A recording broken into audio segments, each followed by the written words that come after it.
যারা ঢাকা কেন্দ্রিক জীবনযাপন করে তাদের তো পরিবেশ দূষণ, সাউন্ড পলিউশন এগুলোর ঊর্ধ্বে জীবনযাপন করা কখনোই সম্ভব নয়, এবং ওষুধ খেয়েও তারা কোনোভাবে নিরাময় করতে পারছে না। তাদের ক্ষেত্রে আপনার পরামর্শ কি থাকবে? আমি যা দেখেছি, আমার 47 ইয়ার্স এক্সপেরিয়েন্স, সেখানে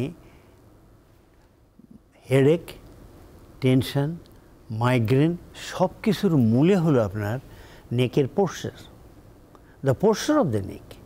তো সুতরাং এই রোগের চিকিৎসা করার আগে আপনার রুগীকে দেখতে হবে, আপনি রুগীকে প্রপারলি বসান, তারপর আস্তে আস্তে আপনি অ্যাসেসমেন্ট করেন, এবং এই যে ভার্টিব্রাটা দেখতে পাচ্ছেন, এটা প্রত্যেকটি ভার্টিব্রা আলাদা আলাদা নার্ভ এখান দিয়ে পাস করে এবং তারা নার্ভের উপর কম্প্রেস করে।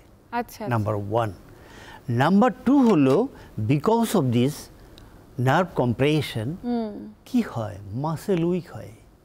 আপনি এখন বের করেন তার ডিপ ফ্লেক্সর মাসেলকে একটু দেখেন না, কেউ কোনোদিন হাত দিয়ে দেখে না। এখানে এই যে আমার ট্রাকিয়ার পাশ দিয়ে একটা ফাঁকা জায়গা আছে, যাদের হেডেক, টেনশন নিয়ে আসে, আস্তে করে দেওয়ার সাথে সাথে চিৎকার করে উঠবে ব্যথা।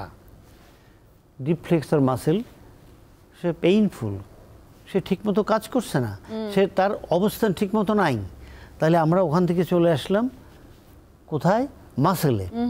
এখন মাসেলের পরে আমরা দেখব প্লেন এক্সরে নিয়ে দেখেন যে তার নেকের পোশ্চার ঠিক নেই। বাইরে থেকে মনে হবে ঠিকই আছে, কিন্তু ইন্টারনালি ভিতরে গিয়ে দেখবেন সে একদিকে স্কোলিওসিস হয়ে আছে, একদিকে বাঁকা হয়ে আছে।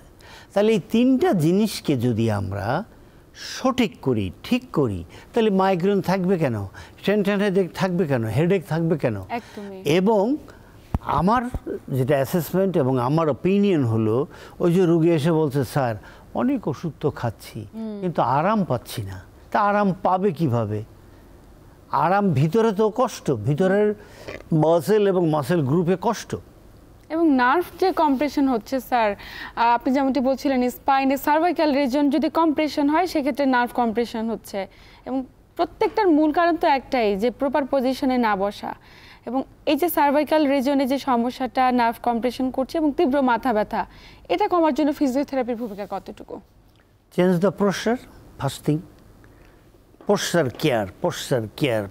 কেয়ার। আমি এখানে একটা কথা বলি, কথাটা একটু কেমন হবে জানেন, আমি যদি কাউকে হার্ট করি কেউ কষ্ট পাবেন না। আমি বলি, রুগীকে বলি পুলিশ পোশ্চার। তো পুলিশ পোশ্চার যদি আপনি থাকেন তাহলে আপনার রাউন্ডেড শোল্ডার হচ্ছে না। পুলিশ পোশ্চারে থাকলে আপনার আপার ডরসাল কাইফোসিস যেটা বাঁকা হয়ে থাকে সেটা বাঁকা হচ্ছে না। এই চিন যেখানে ফরওয়ার্ড হেড পোশ্চার হয়, এই চিন যখনই সামনে আসে দেখেন কত জায়গায় টান পড়ে, সেটা পড়ে না। তাহলে একটা পোশ্চার, পুলিশ পোশ্চার যদি আপনি থাকেন, সব ক্লিয়ার। এবং এটা মানেন, তার মানে আপনি আমরা মানে ফোর্সের লোক নই, বাট আমরা তো 1 ঘন্টা পর 5 বার করতে পারি, আমরা 2 ঘন্টা পর 10 বার করতে পারি। তাহলে তো আর আমার ওই tension, tightness, forward head posture এগুলো থাকলো না। এখানের যে আমরা স্কোলিওসিস দেখছি সেটা থাকলো না। এই যে কাইফোসিস হওয়ার পরে এরকম টাইট হয় সেটা থাকলো না। যখনই ফরওয়ার্ড হেড পোশ্চার হয় তখনই এই মাসেলটা খাটো হয়ে যায়, আপনার থাকলো না।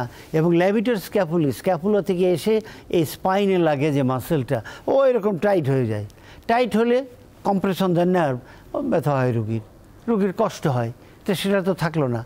তো এই জন্যই রুগীটা দেখেন, রুগীটা কি সুন্দর করে বলছে, স্যার ওষুধ খাচ্ছি কিন্তু আরাম পাচ্ছি না। ও কিন্তু ভালো হচ্ছি না তা বলে নেই, কি সুন্দর শব্দটা, আরাম পাচ্ছি না। তো এরকম করে যদি কেউ আপনাকে বলে আপনার কেমন লাগবে?